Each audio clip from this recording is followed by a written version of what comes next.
Okay. All right.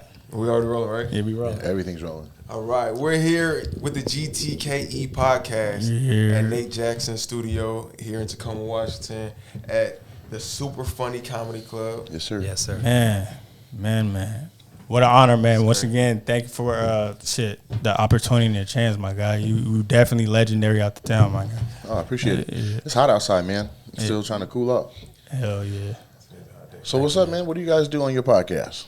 We just be talking shit and we give people their flowers of the Northwest, you know what I'm saying? We just getting started out. And, last episode was crazy. That's crazy because you just shared the clip. So he was just making his rounds. But we trying to, you know how L.A., when people drop and it's on this podcast, that podcast, one person, you know what I'm saying? So we trying to build that type of structure up here in the Northwest because we need that, you know what I mean? We need that. You know, create a platform for, like, you know, people that are doing a lot in the community and people that a lot of times go unheard of, you know? Right. Like, just give them, boost them, and create a place for them to come and let the people know, you know? For sure. Seattle know, let Tacoma know, let Washington know. That's what's up. Create a page to give everyone a spotlight that they deserve, you know?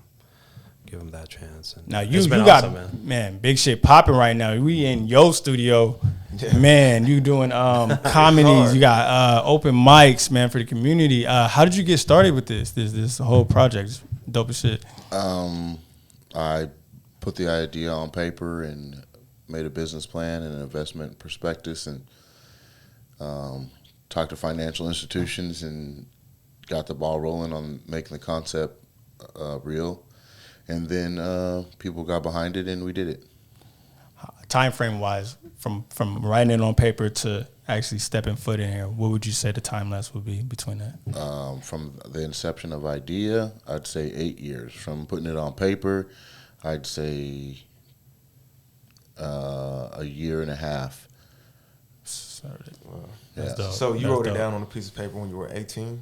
No, I'm saying like I wanted to do it. The idea was born in my brain saying I want to own a club, not just run shows, like 8 years ago. And then I started collecting data, you know, like I'm a nationally touring comedian. So when I went to places, I saw things that I liked in those places. I would take pictures of the stuff that I liked, like the aesthetics. And pay attention, take notes. Yeah, like if I liked the way that a place was set up, I wouldn't just mentally note it. I'll take a picture of it and put it in a note called, you know, Comedy Club Things. And then when it was time to put it into fruition, like, you know, I had solid pictures to stick into a business prospectus and say this is what this will look like or what I would like to be similar to, or, you know. So, but probably a year and a half before we were open was when it was on paper and, you know, going to look for commercial property and getting the ball rolling. Right. That's dope. Now this property is unique as fuck. Like, what stood out to about it to you? Like this specific. I was actually looking at property across the street. I just came here to see if I could set up hotels for my comics. And I was like, let me show you my space. Wow. And then I came over and looked at this, and it's cool, but you know, you have to have people have to understand that, like, I don't own this, I lease this, right? And ownership is key. Okay. Gotcha. So, you know, you want to be your own landlord. Right. You know what I mean? Right. When you're not your own landlord, then somebody else is. Yeah. And you know, rules and shit, niggas hating on you, I'm sure. There's all kind of stuff going on. You know, the dynamic can shift, you know? Yeah. It can be all roses one year, and then economic shutdown, global pandemic hit, and then everything is tight. Then, you know, and then your relationship changes because you got to pay up to be in the spot. Right. With that being said, throughout your journey, what would you say has been the most biggest challenge in like creating a business, this type of business? For me, I would say my biggest challenge is connecting the dots, which is however people are exposed to me or my content, humans tend to put the person in the box that they first saw something. Gotcha. And so connecting the dots. So like the day that the general public goes, oh, that's the guy that owns the club, and he's hella funny, and he's a social media star, and he's a TV star, and he's the guy from that movie. That's all the same guy. Rather than being like, I think I seen him on, I know I saw him on, that's the guy from, So, like, when I tour nationally, like, people come up and they're like, yo, I loved you on the 5150 show, which is Corey Holcomb's podcast. Or somebody else will say, I loved you on All Def Digital. Or somebody else will come up and say, yo, you were crazy on Roast Me. Or somebody else come up and say, man, you know, me and my wife saw you on The Young Rock on NBC or HBO. Whatever it is, it'd be each individual thing versus, like, that's all Nate Jackson. And then I think when people realize that, I think it lifts their perspective of what your stardom is or your level of, you know, notoriety is. Gotcha. I remember, I think I watched an interview here a couple of weeks ago. You were saying you like that about people coming up to you and being genuine that first time they see you. Do you remember saying that? No. It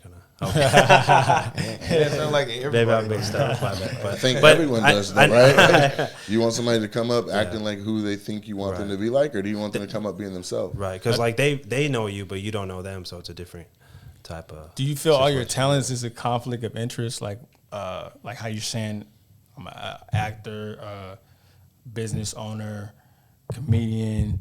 You know what I mean? No, I will say it's a challenge to balance everything and have healthy friendships and love life and you know any other relationship, family life, and all that stuff. You know, because when you have this much of a financial obligation to a brick and mortar, a lot of your time goes into that. A lot of your concern goes into that. A lot of your stress, worry, joy, and all that goes into that. It quickly like jumps up in what your priorities are of where you have to put your time. It's not up in your priorities of where you put your love or your concern, but it is up in where you put your time. Where you physically you have to have your ass there. Your heart's at home with your family. Your mind's on your kids. You know what I'm saying? So, but in general, everything that I'm doing, the different hats that I wear are all different hands that wash one another, right? So let's say I book a blockbuster movie. It'll be packed here. You know what I'm saying? Like I saw the jump in attendance when I booked Wildin' Out. Like being on Wildin' Out, people just wanted to come down. People I've known for years were like, let's get a pic. You know what I'm saying? I'm like, okay. You know, we were just together yesterday. You didn't ask for no picture. That's how it is watching, or everywhere, I guess. Everywhere. Yeah. How'd that come about, the Wildin' Out opportunity, or? I grinded for 4 years trying to get on the show. There were several key things I would think that I would say put it together. At the end of the day, being talented and sharp-minded and able to do games and be improvisational was the number one thing. Second from there was being, you know, already having a relationship with several of the cast members through comedy. Third would be dedication to try and get on it, because like I said, it took me 4 years of trying to get an audition. And then 4 would be another set of timing, which was, you know, just being in the right place at the right time, finally to hear opportunity knock. And like that, those are the kind of things that had to line up for a guy from the Pacific Northwest to get on a show that is heavily casted in the South, heavily casted in the East Coast. You know, like there's not a lot of entertainers that are from the West Coast, let alone Washington State. Like I think with the last credit I just got, I think that makes me the most credited comedian and actor from here. Yeah, you definitely kicking down doors. I don't know nothing. Like there's actors from here where it's like it's incomparable. You know, like they have just a crazy resume. But comics, no. You're actually top LA's 10, right? Comedians. Time Out LA put me in LA's top 10 to watch. A year or 2 years ago. That's crazy too. Do you sometimes just have to pinch yourself, like, man, all these achievements that you have? No, that's not how it works, man. It's like, it's like going on a hike. You just keep walking, putting one foot in front of the other, and then you look up and you reach the peak. You don't pinch yourself every time you hit 10,000 feet. You know what I mean? Right. You might stop and take a picture, but you have to. Right. So with that metaphor, right? Like you keep going. Where do you think like the peak is for you? Like when you think of like when your work is finished and you know what I mean, like you're just chilling, you're retiring. Where are you at? And what does that look like? I don't know. I think when you can say my name in any forum and it commands respect for what I've done and do. I think that, you know what I mean? Because I would like to think that what I'm building is will ring bells long after I'm gone. You know what I'm saying? Yeah. And cash checks for grandkids and stuff like Legacy, that. You know, Hell yeah. I'm not financially in that place yet, so I already know, what it takes to grind and to get it. And I've been a part of building several different empires for other talent and stuff. And I'm like, let me just go ahead and shift and put my irons in my own fire. Yeah. Just bring it. Oh, my fault. Oh, you good? Just bring it back to Wildin' Out real quick. Is that shit on the fly? Like, just walk us through like a day pulling up the set of Wildin' Out. How, like, top to bottom? We're on set now? Yeah, on set. You get an email at midnight the night before letting you know if you're filming at all the next day. There's 2 shows a day. It takes 3 hours to shoot an episode. There's 2 hours in between. If you are taping, then you show up an hour or 2 hours before taping and go to wardrobe, pick out what you're going to wear on that episode, then get your haircut, then go down, figure out what games they're playing, say what's up to your teammates, listen to some music in the white room, which is like an arcade kind of thing they set up for everyone to kick it and guests to stop by. Then probably everybody's going to do a prayer, and then we go to the sound stage, split into our teams. The showrunner goes over what games we're going to play, what we cannot say to the celebrity, what we can say to the celebrity. So there is a list. They have stuff that they don't want to talk about. You know what I've seen certain shit go viral where people, you know what I'm saying, on different type of hype. Somebody probably said something they said not to talk about, or somebody got something that they're like, I should have put that on there and the not talk about list. But it's improv. Yeah. So if you don't got thick skin, or you're not sharp minded, or you're not witty, which is tough because anyone coming onto the show, you're basically being thrown to the wolves. Like, this is what these guys and girls have been doing for about 5. At minimum, the regular cast has been doing this shit for 5 seasons. Yeah. So even when they're not filming, they're thinking of shit they can say when it's time to film again. So it's really it's a steep climb for new talent. So I think that if somebody can come on there as a new jack and kill it, like, that's obviously a special talent. I think if somebody comes on as a new jack and they can hang, that's a special talent. Right. I think if somebody comes on and they give you a couple of moments and then they don't find too many more moments and they hide. Yeah, I see that a lot too. But I still think that like, they made it through an entire process in the selection. Like, they're still dope in the grand scheme of things. Because Wildin' Out, if you were to look at their alums, there's nothing but superstars coming down that hallway. Yeah. So I'm glad to be a part of that list. To have been on a show with the likes of, So did you see the switch when, like, the whole shit was going on with Nick Cannon, where they fired him or whatever, to running it, just how they were running it, to him coming back? Were you there in that era type of thing? Yes and no. They like fired Nick or some shit for what he said, and it was like a little bit. He got in trouble for saying anti-Semitic remarks on his podcast. Anti-NPC remarks. It was about he went back to Howard, so he was taking classes and whatever chunk of knowledge he was on at that time is what he took to the podcast. Yeah. And then it wasn't received well by all of the communities that heard it. Right. And so he got fired and then brought back, and then. In hindsight, it was more like which is bullshit, because that was on his own podcast, and it's freedom of speech. You can say what you want. No, you can't. You can't. In that light, but you can if you're your own boss, right? True. Right, and so on one hand, Nick is his own boss, but on the other, he's also on the board at Viacom. He's also a television show executive of a show that's syndicated. He has a responsibility to portray. He's representing a lot. He's representing a shitload of people. Exactly. That makes sense. Yeah. And those comments that he said were controversial enough to ruffle the feathers of some pretty high up folks. Yeah. And so they offered to let someone else host the show, and out of respect and loyalty for Nick, they turned it down, and then and it would have never been the same anyway. And then it made its way back. Right. But I mean, they have full creative power over their show. You know what I mean? When network steps in, it's like obvious they should step in at that point. You know what I mean? You're like, she's naked. You guys dial it back. So behind the scenes, have y'all just ever gathered? Hey man, why don't we do our own shit? Like run our own. Like we don't really. Do we need to? Then the power of social media. Do we really? Yeah. But I was just gonna say, ownership. like when it comes to like social media and stuff like that, all those actors you were talking about that maybe have a crazy portfolio, they're pretty like unknown because they're just doing the work for somebody else. That's what social media, Instagram, TikTok, and all these ways that you can project your own voice onto these platforms. That's where you build your own brand. That's when you're doing the things that you want to do.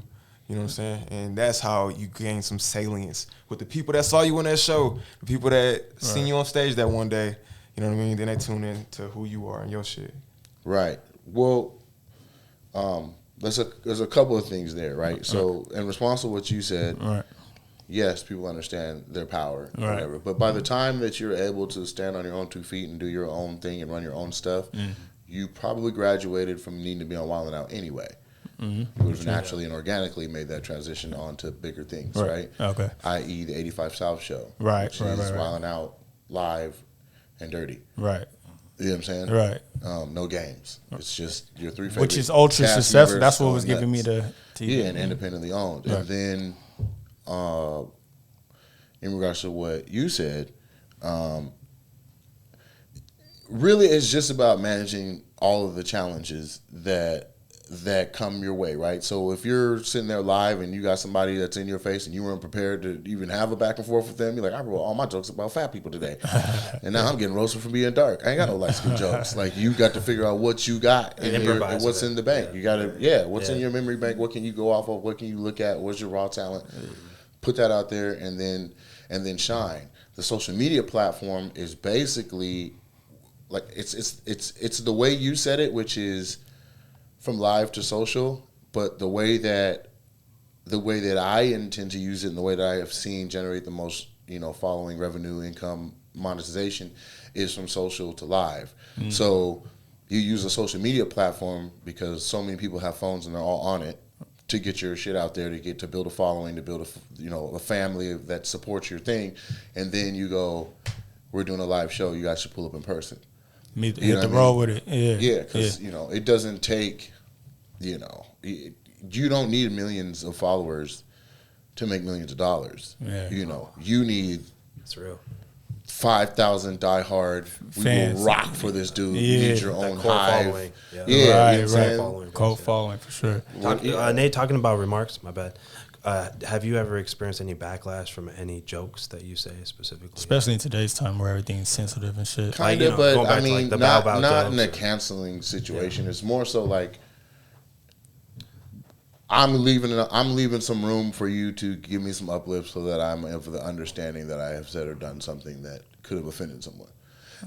And it's obvious when I say it because everything's padded but then there's other stuff that I'm like, I don't give a fuck. If I don't give a damn and I said what I said, then I don't mind standing on it. But the other side of that, like, there's a charisma that I have, and it's something. You just have to recognize the gifts God put in you. I have a charisma. Like, I see it. I can go on Instagram Live and where it goes and what people are willing to do and on the show is different than if a whole nother person did the exact same concept. Right. Because there's a trust, there's a respect that's mutual. We walk the line, we don't cross it. So, and everybody can't do what you do. Right. And that's what I'm saying. But have you ever been around somebody that, like, they just seem to always get free shit?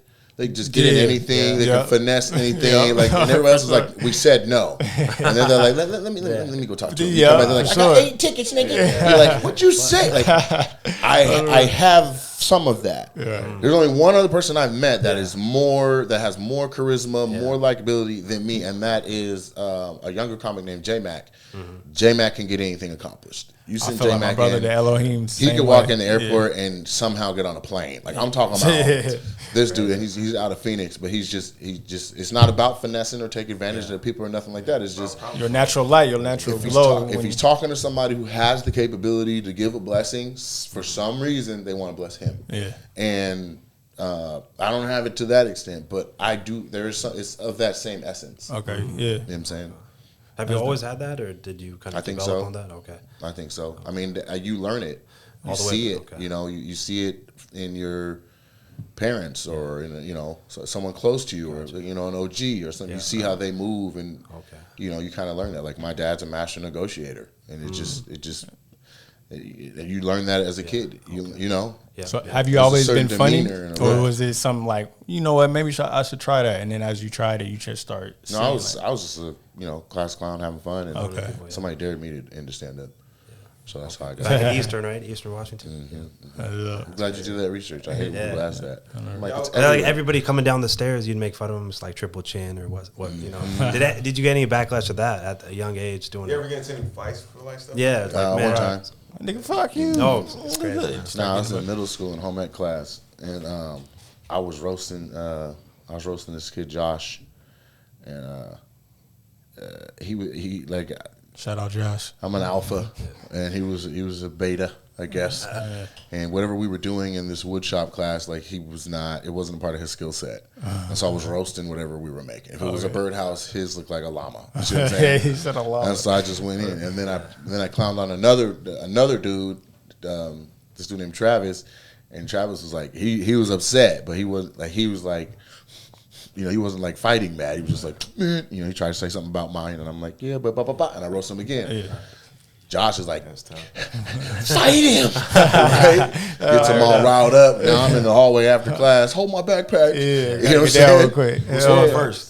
Definitely Travis. Yeah, He said Travis. He Travis wanted white it, dude, black dude. Definitely swung. A big, slow-ass haymaker right hook that I was like, nigga. Dodged that, came back, and then you were like, bink, spot. You know what I'm saying? And then they're like, hey! And that's a whole fight in middle school. That's you don't get to... Yeah. It's not like you just At hold least on you to go a fence, fight. stomping a nigga out. No, Yeah. it was just like, bink, bop. Yeah. And then we're sitting in the office. So what happened? Yeah. So Nate, I remember did you had they do you had that? 3 Hip-hop days conference. until the main event, right? You had 3 days until the main comedy. That's your first- T.I., right? I have 3 days until what? Back in college, you had 3 days for the show to start. I remember you saying. Mm-hmm. So in those 3 days, how'd you come up with these jokes? Like, was that your first time writing jokes, pen to paper? How'd you get ready Yeah, for that? definitely. I mean, I just thought of stuff that I thought was funny. And I know you did like real life experiences, and like, how do you even form a joke? How's Yeah, I that? was just Even, gonna say, like, how does it work? like, how'd you go about it? Your first time doing it, just First time doing it, I didn't know what I was doing. I just was like, this is funny to me. did you Like, study I other said, comics, or did Nah, you? it was my first time. always I was literally a class clown, and somebody was like, I dare you. I was like, so just get on stage, nigga. All right. Yeah, so I did. I went up there and just talked shit. And the audience was all students, and they were all, all there out of love and curiosity and seeing what was going to happen. Yeah. It was packed. You can never get Yeah. Yeah. you can never get kids to go to nothing that the school throws. For some reason, the volleyball team was at this. Like, this shit was Yeah. crack. Hit the What, is it volleyball recorded?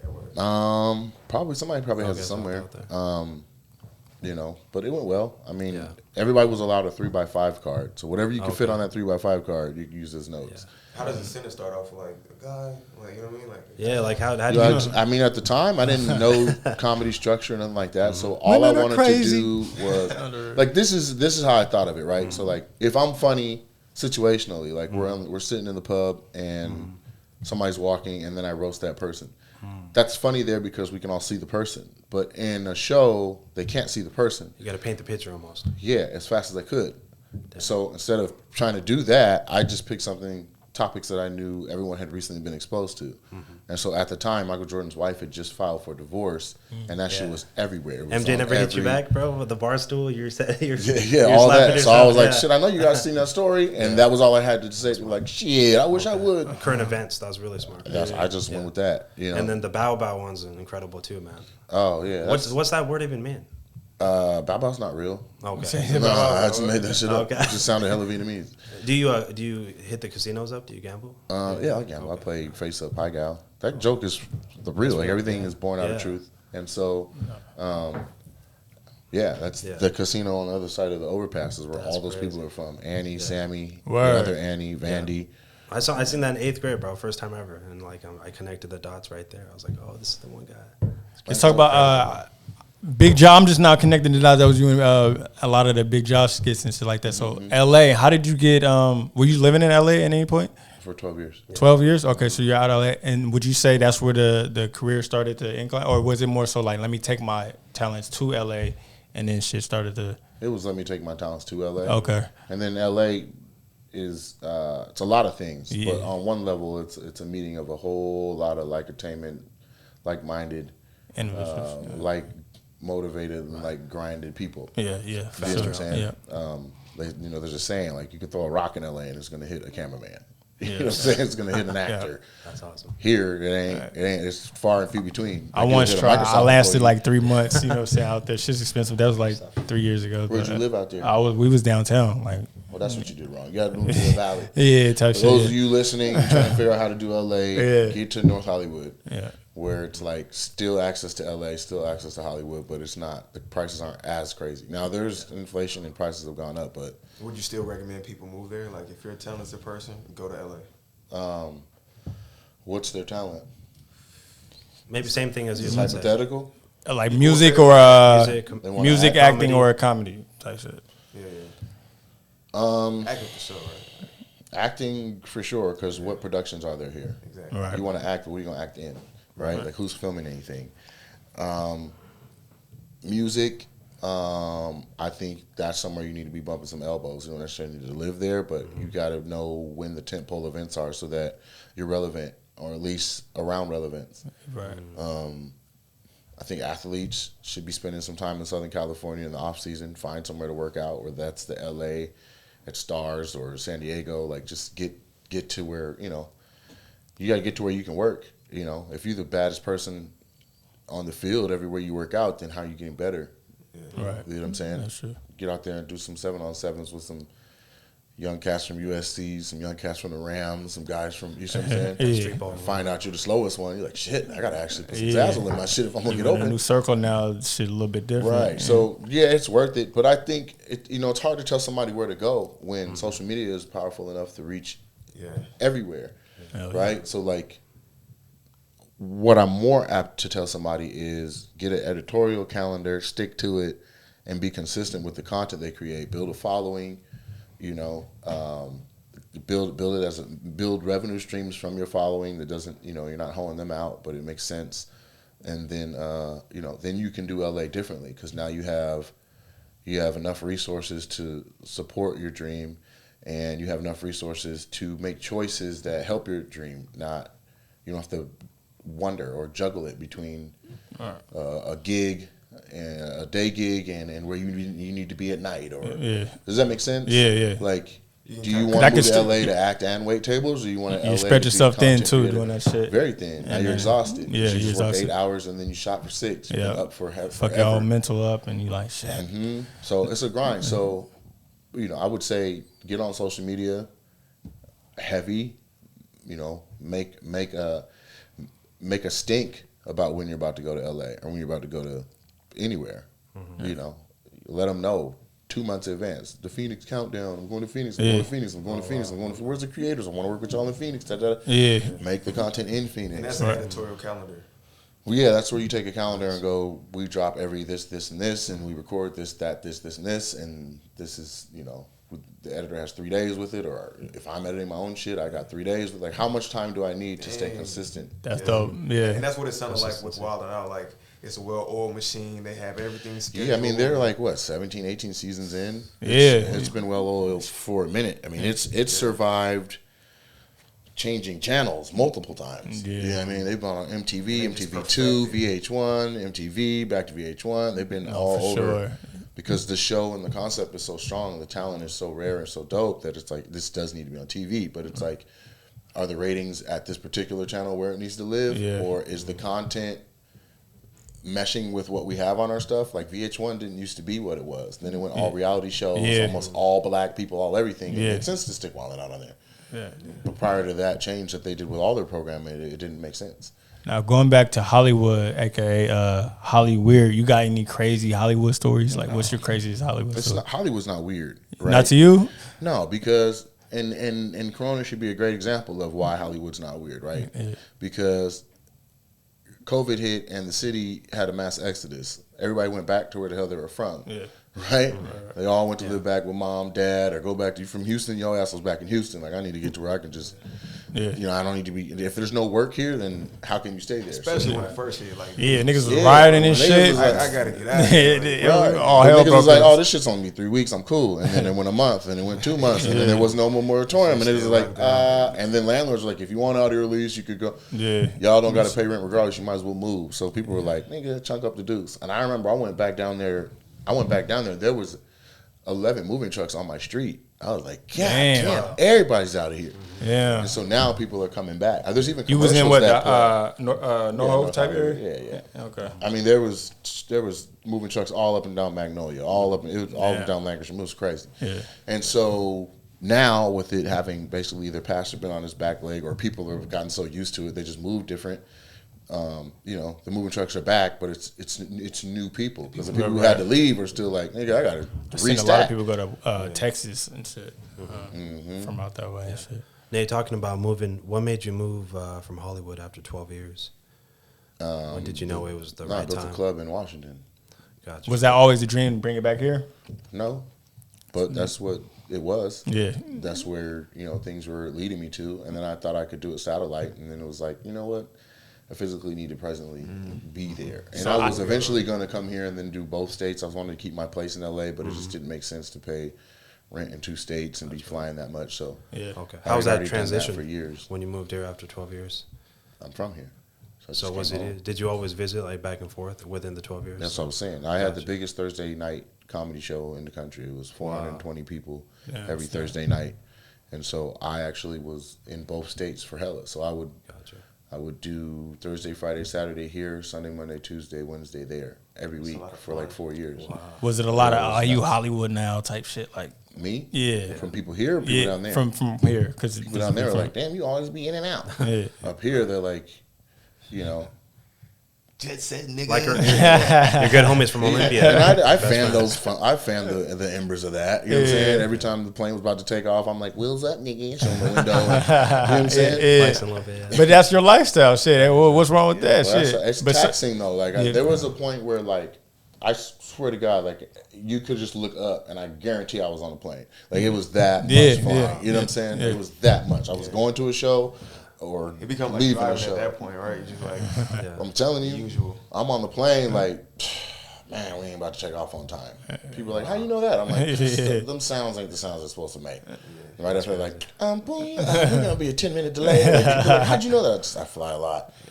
Flight attendants are like, you're back. I'm like, yeah, I'm back. You know, TSA is like, hey Nate, like that's how much you're flying. You know, and so. This has changed. It's just slowed that down. The grind is the same, but it's changed how much I'm in the air. Did you miss Hollywood? Do you miss it? Miss what? Hollywood, just like the lifestyle. It ain't Hollywood. It's the people. The people. Okay. So you can go to Hollywood, and if you have a good friend group, a good work people group, right? A network right there. Yeah, if your network is strong, then you're having an awesome time. Let's say you guys have a dope social aspect. Somebody knows what club to be at, what beach to go to, whatever. You're kicking it. Yeah. Somebody got some fire all the time. You're smoking good. You're eating good. You're drinking good. Right. You're working hard. Then you're like, yo, LA is a breeze. Right. You get down there, you don't know nobody. You don't know where to go. You don't know what to eat. You don't got no smoke. Right. You don't got no nothing. You're like, man, LA is. Gotcha. This ain't it. Right. And then you don't know who to befriend because people are wolves in sheep's clothing and all that. Now you're trying to filter through all of that. That's a lot. Whereas if you go and build that, and you build that network, and you just, and I was there long enough and just, solid enough that, I radiated a certain type of person, a certain caliber of human, and that's who would feel comfortable even being around me. There you go. And my peer group, you know what I'm saying? Okay. So where would you expand to next if, like, when you get your second club, where would you want to put it? I don't know. There's a lot of like New York, Austin is coming up. No, I'm not gonna go. It depends, right? But I like Tacoma, and like specifically, I like Tacoma, and out of the 50 states, 20 of them have a Tacoma. Not the specific city name, but like the 7 or 8 key elements that are pretty significant as to why this is a good place to have a business are similar in a few other places. Some of those places already have successful comedy clubs, so it's like cross that off, cross that off, cross that off, and it's like, who do I know? How well is my network in such place? Cross that off. How much time do I have to be looking at a second location? Is this one bogging me down, or is this something that's running smooth? And so, do I want to franchise and expand? Yes, but until the structure of the business and the people that work here and the team that are doing the tasks that need to be done has the ability to just run on its own, then I can't be looking all to the horizon yet. That's been like a That was dope that you're saying Tacoma, because a lot of people like, shit, fuck Tacoma. I don't want to do nothing, have nothing involved in Tacoma because of, you know, everything that's going on as far as the crime and all that shit that's going on in Tacoma. So we got Bloods, Crips, and drug addicts. Right. Who don't got that? Right. Long Beach, because there's no Bloods. Even here is a stigma, like you be in Seattle. Seattle guy, Bloods, Crips, BGDs, Vice Lords, some Samoan stuff, definitely drugs, hella scammers. You know, like there's a lot of different. Every place has the different stuff they offer. But here's what I thought was interesting about Tacoma, right? Like, so when the Parlor closed, we did some research and found out that 88% of their business was coming from South. Right? Now, Seattle's not south of Bellevue. Seattle is west of Bellevue. Right. So south meaning south of 405, south of I-5. Like Tacoma had been traveling. Okay, yeah. And that's the thing. Seattle people are reluctant to come to Tacoma. But if you're in Seattle, you'll see Tacoma people regularly. No, for sure you will. We just make the drive. We don't have that stigma of like, man, I ain't going past the Fed. We're talking about Federal Way. Like, 10 minutes, so just ride. Exactly. Yeah, So, and then the other thing that's happened is you know, which is not a good thing, but gentrification is so hardcore in Seattle that they are pricing families out. So unless your family still has your grandma house, black neighborhood in Seattle at one point in time, and it just like the CD, they're on what's that, 23rd and Jackson, or right there by Commission Food, or what's that, Communion? Yeah, that was an entirely black neighborhood. And now there's barely any black people left. They got a building there where they put all black art on the outside, but ain't no black people in it. Yeah, I know exactly that community is like, this is crazy, but you can't afford to live there. And then I went and I literally had a tour of that area by somebody who grew up there. It was like, I planted that tree. Damn. My uncle is this barber. My cousin runs this. That's crazy. And while that's happening, there's like people running down the street holding chihuahuas and strollers. And I'm like, it's changed. He was like, bruh, they could not do that back then. And so there's a certain aspect of like, they're proud that they're happy it got cleaned up, but they didn't want it to get cleaned up, and then they all had to go. Right? They wanted to experience it. But if it costs too much to live there, then where do people go? South, right? South is cheaper. And there's a lot of, you know, Tacoma's diverse. Tacoma's the most diverse part of this state because, for one exit south of my club is the biggest military installation in the Western Hemisphere. So if you got 400,000 soldiers and their families and their, you know, wives from all over, and African Americans are in the military a lot. There's a lot of recruiting going on in the South and on the East Coast. Sure, So we got all kind of brothers that live right around here. Why not have the biggest black comedy club right here? That's smart. That's genius. So you study your analytics for sure. I can already tell. A lot of people don't get too deep into that shit. I'll let the manager handle it. You have to. You have to do your due diligence to know who you're talking to, who you're looking for. Can your business, is there enough people to even support your business for what your niche is? And there is, you know. But we're for everybody. We're black owned. We're not black ass. And so I'll say, so there's that. There's 4 or 5 college or universities, whether they're community college or otherwise. And you just look at things like that. Like, where is there a body of water? What are the draws out of that city? Why would somebody live there? What's the industry that's most affluent? And here it's tech. Right? And then so you take that and say that's 7 factors, and then look at other cities around the country, and you realize that Portland's similar to that, Raleigh, North Carolina is similar to that, Austin similar to that, such and such. You know what I'm saying? And you can see the cities where it makes sense. But you know, like I was just gonna say, like Tacoma seems like the Dallas of Texas. Would you agree with that? I don't know what you think of Dallas. Well, because I think the main city in Texas would be Houston.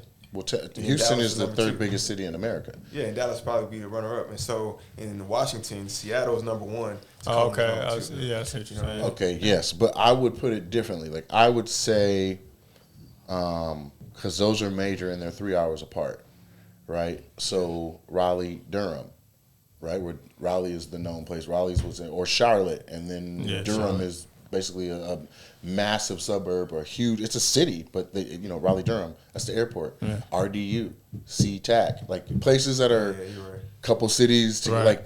That's what I would say would pair more. But yes, Houston and Dallas are dope. But like, there's So- a major comedy club system already in Houston and Dallas. They got the Improv on Katy Road. Then there's the Addison Improv, the Arlington Improv. There's Hyenas. There's a lot of isn't clubs. this the lure though of those states? Because what you're describing with the tech and the gentrification and everything, that's a problem a lot of times. Not a lot of times, but there's some specific problems with Seattle, Portland, and California, and it's because the politics there are kind of blue, And so the lure of Texas, of Florida, those are the 2 I can really think of right now. Maybe more of the southern states, like Talking about Tennessee. the difference for businesses in red states and blue states. Yeah, it's just you get more freedom. You Yeah. probably won't get canceled as much. Nobody's gonna give True. a fuck there. I mean, the taxes are set up different. The businesses are a more cherished entity in the state. Here we're known for a lot of different things, but the strength of the state supporting small businesses isn't one of them. You know what I'm saying? It's like It isn't one of them. no, Damn. Okay. you know, You gotta be tapped in. That's what I'm like. get somebody discovering. pregnant.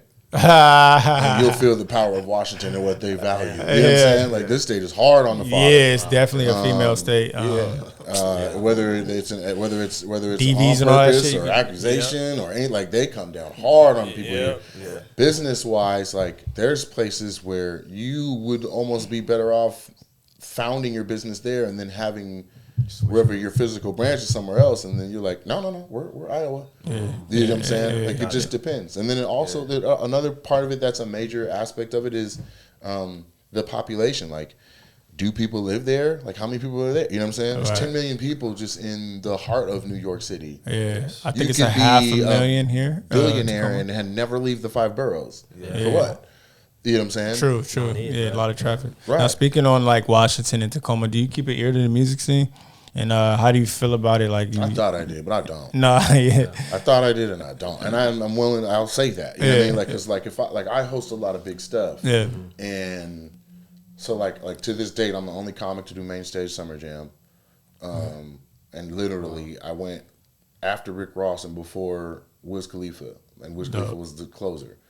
And when I'm like, yo, I'm doing Summer Jam, people are like, yeah, which stage? I'm like, nigga, the stage, right? The main one. Not to beat my chest, but then when I'm there and I see, 10 ancillary stages and everybody got an artist on it and they're all, I'm like, God damn, there's a lot of artists out here. Like, Yeah. I'm hosting South Sound Saturated. Music Festival. It's coming Oh, up. at coming the up, end of the yeah. month. Yeah. And I'm looking at all the Twister's supposed to be there, right? Yeah. I know Twister. All right, and then everybody. Okay, And yeah. then there's like a paragraph of other people, and Right, I right. recognize a couple names or like people, and Yeah. that's not to knock. Yeah. It's just like, what are you doing, and what's your footprint that it reaches me, who's not a hip hop head? So you're saying stand out? Well, how you stand out, pretty much? I don't know. Do I stand out? I feel like rappers don't know me like that. Oh no. Speaking of Golfers but don't. Maybe You say- nursery owners don't. Daycare Nursery. centers don't. So Yeah. you got to cross over. You know what I'm saying? Yeah. Cat Williams can walk in anywhere, and they're like, "Oh my God, Yeah. Cat Williams!" Right? Yeah. Kevin Hart can walk through the mall. Yeah, right. The candle shopping players are like, "Does that Kevin Hart?" They all know. You know what I'm saying? Yeah. Meanwhile, I can stand in this candle shop smelling 1,000 candles. And Yeah. like, they don't know me. So, what are you doing music wise? Like, what is your label doing? What are you doing? What Yeah. are you doing on social media? How much visuals are you putting out? How much and that's why I really think I'm saying a lot, but Toby Anigwe, right, out of Houston, I know what you're talking about. right? He went bonkers. Is he out of Houston? He may be. He might. I don't want. Listen, I think it's Houston. If I'm wrong, I'm wrong. Okay, but I he heard put out visuals. He put out like a rap a day. Then it was like a rap a week. Then it was visual, like a video a week, and then during the pandemic when everybody was on their phones and couldn't go nowhere, Toby popped. Yeah. Wow. Like officially, and just slappers after slapper. And then you go back and you're like, yo, this dude has a library of content. Yeah. Okay. This ain't no accident. Yeah. You know what I'm Consistency, saying? right? It goes back to that. So is it consistency? There But I it think is. it's that mixed with quality. Like you can consistently put out trash and people will consistently be like, nigga, stop. Exactly. But if you Like get to dope your dog shit said, and exactly, consistently quality. put out dope Right. shit, Yeah. then they're like, yo, keep it coming. Exactly. Okay, yeah. You know what I'm saying? Yeah. So, Yeah. and that, I don't know if people take that as me putting them down, or maybe look at it as game. But at the end of the day, I'm hosting it. I'll get familiar with people as familiar as I can get, just so I can, introduce them. To How do the you best how of do you my define ability. dope shit though? What's dope shit? Like, What is dope shit? yeah, Like, who how do do you you listen define to it? Like in music? music wise, like what really has to the beat? We see you got T.I. coming out. You fuck with musically? Is that Yeah, what you? Tip is the king. Yeah, okay, But yeah. as a comedian, what do you think? Yeah, what do you think about Tip as Because a you know comedian? he's trying to cross that line. Yeah, but comedy and music have been Yeah. slow dancing for a long time. That's not nothing new. Comics used to perform over people playing instruments, and rappers been messing with comedy and having Sometimes the sketches bars in are their funny, things right. and True, true. comics in their Exactly. videos. Yeah. Right. That's not new. Exactly. Lil It's Duval's mixed in. has a number one song.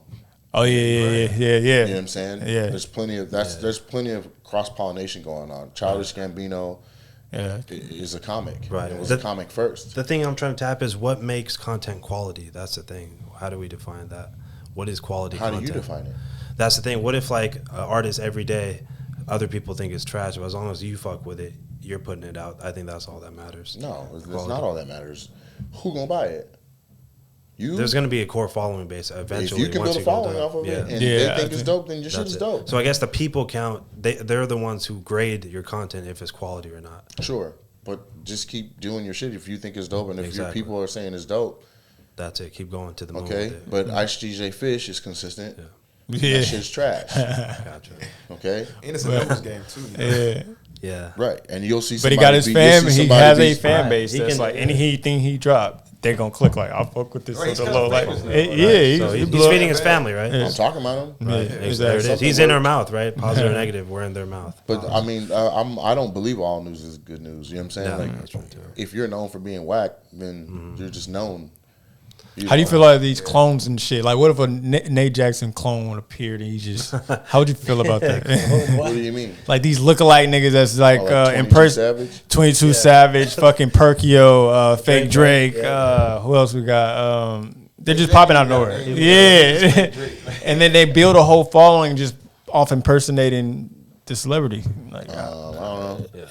I don't know how I feel. I mean, Is it a in the waste of acting potential? world, it's like embrace that so you can get a body double that looks like you. But outside of that, like comedy's different, right? Like Right. they can act like those people until it's time to record.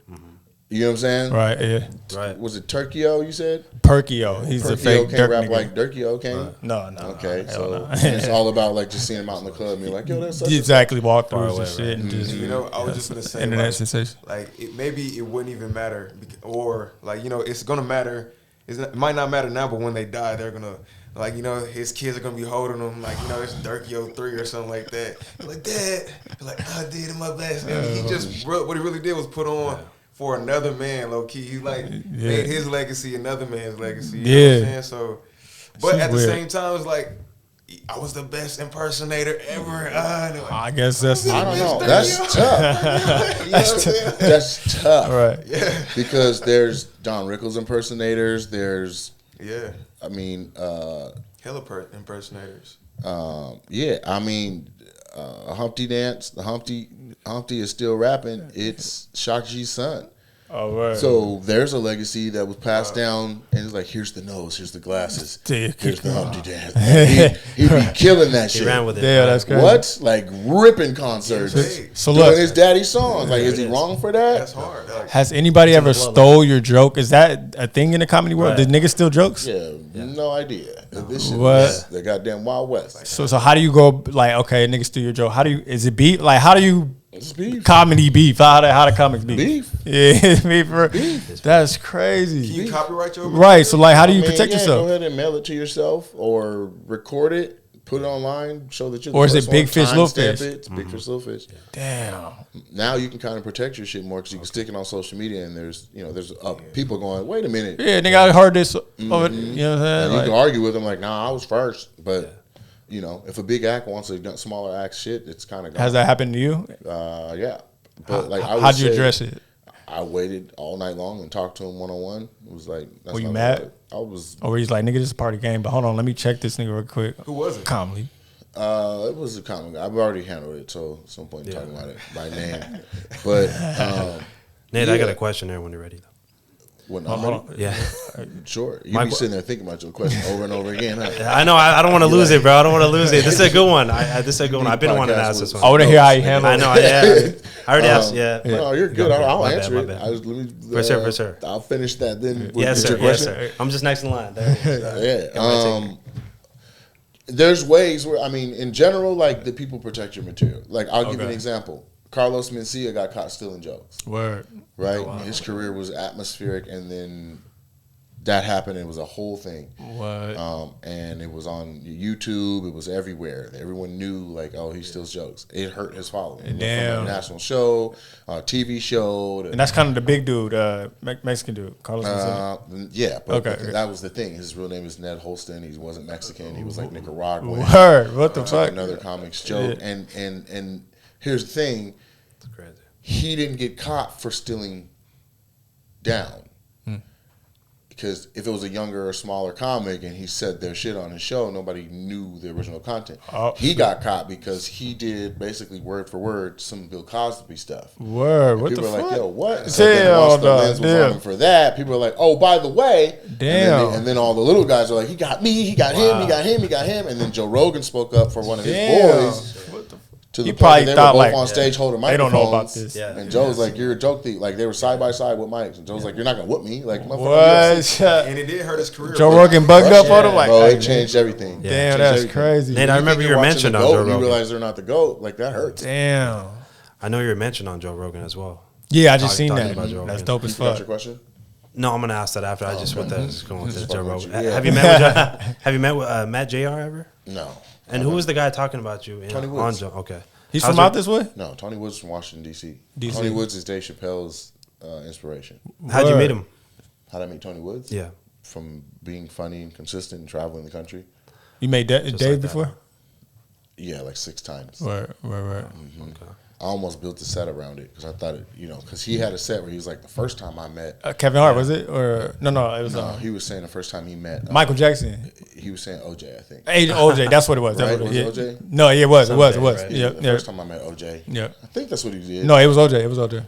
I can't remember. Because that's why he was like, I know that nigga did it, but he's saying how like each time he met him, it was a little weird. Like, the fuck? Yeah, it was OJ. Yeah. It was OJ. So I was gonna structure a set around like the first time I met Dave. And Are they monumental like that? Each one's a story? Yeah. So each one is. Like, Can you give us something one? happened. Can you give us one right now? Huh? Can you give us one right now? I'm the only comic I've ever heard of in the history of this shit to get unbumped by Dave Chappelle. Unbumped. That's one. So getting bumped is the thing, right? Let's say there's a comedy show and it's you three, right? And it goes 1, 2, 3 in order, and then Kevin Hart walks in. He goes up when he wants. Okay, yeah. So you either bump off the show, or you're bumped later, or you just get bumped. Yeah. And I got bumped. Okay. And then I was like, Damn. I'm gonna talk to this nigga. And so I went up and talked to him. He was like, nigga, normally I would say no to shit like this, but the charisma on this nigga. Like And you he was was saying. like, 8 minutes, nigga. Okay. And I went up and did 8 minutes. Damn, that's dope. Stopped in the middle of nowhere and was like, thank y'all for laughing with me. But, y'all not about to give a fuck about what I just did here in just a minute. That's I dope. walked off. The host walked up. Man, the next motherfucker been on everything. Y'all gonna love him. And he just walked off and didn't even say his name. That Damn. was D-Ray. And then, Oh, word. And then, you just see, his bald-headed figure coming out of the shadows in the back of the club with cigarette smoke billowing. Smoke is not even allowed. People are like, what the fuck? You know what I'm saying? He comes That's on dope. stage tapping ashes on carpet. and His babies wardrobe like, is crazy, man. like, What a way to come in. Dave's wardrobe is crazy. He be wearing different type of shit.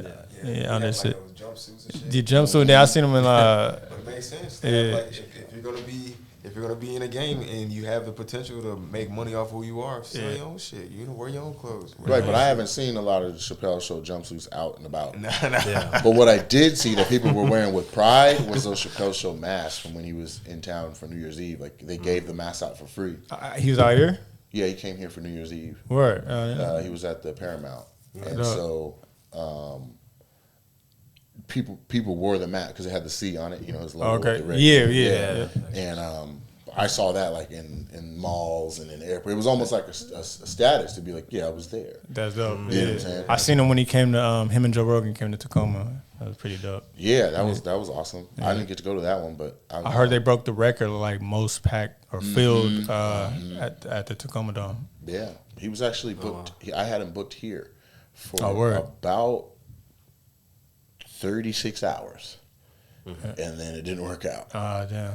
But yeah, so he was going to do Seattle on New Year's Eve, and then New Year's Day they were going to go to Canada and do, I think it's Alliance or whatever. They're going to do the theater, the hockey arena or some major theater in Vancouver. But Canada wasn't ready because of COVID to let Americans in yet, and so they had a down day. Yeah.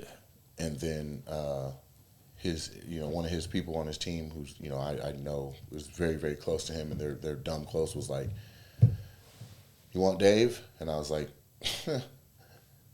"Yeah, what we got to do?" You know what I'm saying? So we started working on it and worked out the deal, which was basically nigga take everything, and then I had everything built out for the tickets. Like the whole thing was up, tickets online, ready to go, like. And it was the instructions were I couldn't market that he was coming until 12 noon New Year's Eve because people were still buying tickets for the big show up there. Oh, okay. So I had to wait until the day before So at noon. Yeah. And at like 11:45 they hit me and was like, we have to leave. They gave you a reason or just? They did, but Okay. I don't share that. Okay, got you. It was nothing bad on my end or nothing Okay, like that. yeah. It was just basically timing wise Right. and COVID concerns. Got you. You know what I'm Got saying? you, yeah. And so they left. Man, And that's so gonna be legendary when you do strike that one. I They, know it's they gonna come back said, around. They said we owe you one, man. I was like, nigga, when? Like, we're not on the West Coast for a while, but when we are, then we'll loop back. That's dope. But literally, bruh, flyers were made. Like I had a dope ass flyer made. The flyer was smoking. Like it was him with the cigarette and the smoke was going. And Oh, it's word. like, Yeah. you know what I'm saying? That shit was, and I mean, I was literally sitting at my computer looking at that clock, like, boy, when that whole Yeah, this bitch about to sell out instantly. what? $100 Instantly, tickets to see yeah. Dave Chappelle this intimately? It's up. Man, That's yeah. Forget about it. But he does that kind of shit. I mean, he's the biggest comic in the world. Yeah. He could literally spin a globe, and wherever it stops, Sell out. and that could be water. Antarctica. That could You be know what water. I'm Yeah, saying? Right. boats It would pulling be, up. the yachts would pull up like Fishermen, yeah, Anywhere, that you're right. big, That's right. anywhere on the planet. He could be Shout in out a Dave, war man. zone. They follow and him, people would be right, like, yeah, "Put the gun down, let's watch." Like, seriously, Yeah. he's that goddamn big, and so he likes to pop into places and do shows. Like he just did a room smaller than mine in Atlanta. He did 2 nights there. Yeah. The Atlanta Comedy Theater. Yeah. He did a run in DC. He did a run, like he pops in places and he does that. Who would talk you to say? him often? Oh, You talk to him often? You guys have got a good relationship? No, who I've been in contact with the most is his right hand, Ricky Hughes. She's bomb. She's just dope. Yeah. She helps, and then so he rocks pretty tight with Ricky Hughes, Stan Lathan, and Cena is his road manager who's with him. Gotcha. So Ricky put me in contact with Cena, and that's who has been the back and forth, because that's who's going to be like, how many exits you got? How many people can you hold? Where is Dave safe? Yeah. Does he have it? What drinks you got? Yeah, Who's the exactly. driver? All the whole layout. Yeah, Cena's not fucking around. Like he's all things Dave, Cena. Yeah. All things recording Dave, Ricky. All things recording Dave, movie or like much bigger stuff would be Stan Lathan, who brought us Def Jam. Who they've worked together for ever. Who would you say the biggest name to hit your stage was? 3 or 4 of them that were just humongous. It just depends on how you would look at it. Like Your personal, who you would think? Did you take all these pictures, by the way? all these pictures are I didn't physically. I mean, I have a cameraman. Okay. But they were taken by either Scott Payton, Kevin Ryan, or selfies from my own phone. That's dope. Biggest comic? To hit your stage. Like biggest name to hit your stage. here at the club? Original King of Comedy, D.L. Hughley's been here twice. Dope. I think I see Marlon Wayans was here. Marlon Wayans is the king for movies. Yeah. George Lopez is the king for Latin. Russell Peters is the king for international and Indian markets. DC Young Fly is the king for DC. Brothers Online. Yeah. Carlos Miller too. Shout out Carlos. B. Simone is the queen for black females online. Yeah, I mean we've had some major talent come through here, and we'll continue to as they come back through and stuff. But I think most money made, like the richest person that's been on my stage, probably D.L. Hughley, because he's been syndicated and had TV shows. Yeah, he's currently on radio and. That's up there with Steve Harvey and them too. Like you said, original King. He sells tickets, and the people that come, his following, spend good money. So a lot of people are just lined up to have him. 5 or 6 years out, just like whenever you're down to come. You know what I mean? Yeah. And a lot of times it's not even a lot of times, like it's an anomaly for me to be. We opened 2 years ago. For 3 days. We thought that was going to be our grand opening. We would just be able to stay open. And then the state closes down for a year, basically. Then we open back up at 25-50, 25-50, and then 100%, right? So it's been a battle this entire time because we had no breaks on our bills.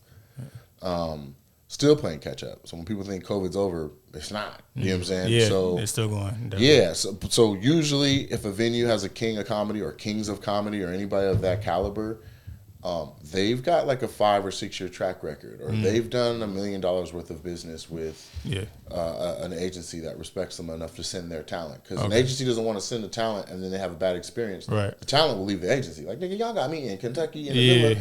Right. So that's what the blessing has been. That's what's been the anomaly, is that a club that is this young can bring that's dope. This kind of energy to the scene. That's not normal. Yeah, it's truly not normal. It's not normal for D.L. Hughley to have a date in another market that's open to 100%, cancel that and come here to do 50%. That's not normal. Yeah, that's love. Yeah, that's two frat brothers. That's two. The Pacific Northwest. It's where people would come to like tap into the Seattle Pacific Northwest. Yeah, got to. I mean, I'm just trying to make it all make sense. But the difference between this and just coming to Seattle, like you can go to Paramount, you can go to Moore, you can hit Seattle, and you can do a gig. It's a spot, it's a date. Right. Or you can come here and it feels like family, like me, our staff, our relationship is intact. You're coming to kick it with the homie, and we're gonna do some jokes together. Yeah, that's a different feel. How many employees do you have? Between 20 and 30. Damn, that's tough. Yeah. You ever did a special, like your own special? I did. I shot one in here, and I've been so busy, man, that I got my first edit of it back, and the shit is immaculate. Dope. But I have to go through and like by the time code take out. Like, if I want anything out, or if I want a different angle, if I want to change, like, I didn't like my stomach was sticking out, change the angle, or I breathed in too much, or I'm that nitpicky that like I need to sit with the editor. But the guy who shot it, and that's another miracle. So while I was still in LA, I was gonna shoot my own special down there, and so I started to do the research to find out what I needed, who I needed. Like what is the Netflix specs? What cameras do I have to have? How many? Like what's the most tightest I could run a budget? What number do I need to raise or get or save to do the shit? And so I went and I talked to Cisco Henson from Comedy Dynamics, who's the company that puts out like 90% of specials. Like they do all the distribution. No matter what network you've seen it on, it's the comedy. So when you watch a comedy special and that mic pops up and goes, that's them. Okay. Comedy Dynamics and Nacelle is the same business and the same building. And we, I just brought him like a breakfast sandwich and some orange juice and was like, "Can I talk to you?" Yeah, he was like, "Close my door, you little motherfucker." You know what I'm saying? And he just put me on game. Okay. So he told me a whole bunch of stuff. I had all these decadent notes. I was like, "All right, I'm gonna do this shit." You know what I mean? Like I can raise this and I can put together this shit. Yeah. And he was like, "Cool." Or we use a guy that you can pay him and he'll do it all. I don't know what he'll charge you. I don't know, but you should reach out to him first, and also make sure that everything I just told you is still the current stuff. Because I'm just going off of my best stuff. This guy does this every day. Yeah. And I'm like, okay, like what has he done? And he's like, he's shooting Ali Wong right now, and he shot all of her specials. He's got Seinfeld, Ellen DeGeneres. He's got. Okay. I was like, no. I got you. He's thorough. Yeah, okay, yeah. I'm like, what's his number? And he's like, 206. I'm like, I'm sorry, what? Oh, so he's from Seattle. 206. Yeah. You know, like, oh, so he lives down here, but he's from up there? And he was like, no, he lives up there. And I'm like, he doesn't even live down here? He's like, nah, he lives up there. Some island, Orcas Island or some shit. Okay, like, okay. Yeah. So I call the dude on the spot, and I'm like, look, man, I just had this conversation with Cisco. I'm trying to shoot my own special. Yeah. He told me to get in contact with you. He was like, look, I'm with my family on Orcas Island. Where, you know, my wife's looking at me. I can't have this conversation right now. Yeah. Meet me at the Tacoma waterfront on Thursday. Oh, dope. I was like, I'm in LA. He was like, see you on Thursday. Click. Yeah. He claims he didn't hear me say I was in LA. Yeah. He claims he thought I was in Tacoma saying either. Hell no. But the click and the moment that it clicked was like, I gotta get there. Yeah. So I flew home and Okay. had my ass here sitting Sorry. with him at Duke's, and we went from like, hi, I'm Nate, and hi, I'm Larry, to like, that's because you're ugly, like playing and shit. You know what I'm saying? To where like we're cool. So Yeah. when Climate Pledge Arena opened, the where the Sonics played reopened, Key Arena, they had was it Aerosmith? Coldplay did the grand opening. It was Amazon Music. It was streamed live over like 160 countries or something crazy. Word. Larry had the contract for that, so he had like 12 to 15 cameramen in town to shoot and to get, you know, to do an awesome shoot of this thing. And so that was on a Friday, and he was like, listen, I just contracted this. It's in 2 weeks. If you want, I can pay my guys to shoot your thing. Let's do yours on Wednesday, that on Friday, and, you know, I'll pay them beer and a couple hot dogs or beer and burgers, and they'll be happy to come help me. Everyone owes me a favor anyway. I'm keeping everyone working. Okay. And this was a lick for them to do that shit up there. Okay, My shit wasn't no lick. That shit up there, nigga, they were like, hell yeah. Anything Larry asked, you know what I mean? And sure enough, he came down on the Wednesday, and it was just, it's a sizzle. Yeah. A sizzle, you guys familiar with what that is? Sizzle? No. Okay, so when you're trying to get a show greenlit to go on television, you put together a packet, and the packet, it can be, if it's a sitcom, it's written out episodes. Like a pilot, kind of? A pilot, it would be in this same packet. Okay, Pilot, and a pilot is like one episode of your shit. Right. Right? Yeah, right. And then they can watch that episode. If they like it, they'll see the next 8 episodes you plan to do, episode arcs, character arcs. For something that's not that, whether it's non-scripted, you need to just shoot it, a pilot. Okay. Right? Or if you can't afford to shoot a 30-minute episode or whatever your full pilot is, you shoot a sizzle, which is they get the idea. Okay, gotcha. And you know, like a 20 minutes a log or less. line. Log line. Yeah, log line, elevator pitches. So, but a sizzle would go in this pack. It's like, how much time you got for me to show you? You like a half hour? Let me show you this and my sizzle. Okay. You see what I'm saying? Yeah, I feel like I'm getting out on the next floor. You're like, okay, I got Friday meets Happy Gilmore with Ice Cube, DC Young Fly, and they're like, come with me. Let's talk about that some more. Like you gotta, you know what I'm saying? So the sizzle is we have your attention. You want to see what this is, and let's just give you a taste of what this talent is. So it was supposed to be 20 minutes in front of 50 people. And so I started telling people, and people were like, holy shit, Nate's shooting his special. I was like, no, I'm shooting my sizzle so that they get interested, put some money behind it, and then I'll shoot my special. So people were so excited about it that I was like, fuck it. And so instead of being 50 people, I opened it up to like 150 people were here. And then instead of doing 20 minutes, I did an hour and 2 minutes. And it was epic. Yeah. Damn, like a full blown. I mean, he had 8 cameras. I was like, nigga, what you want me to do? You know, it was beautiful sound. It was beautifully shot. And so what was supposed to just be a sizzle, I was like,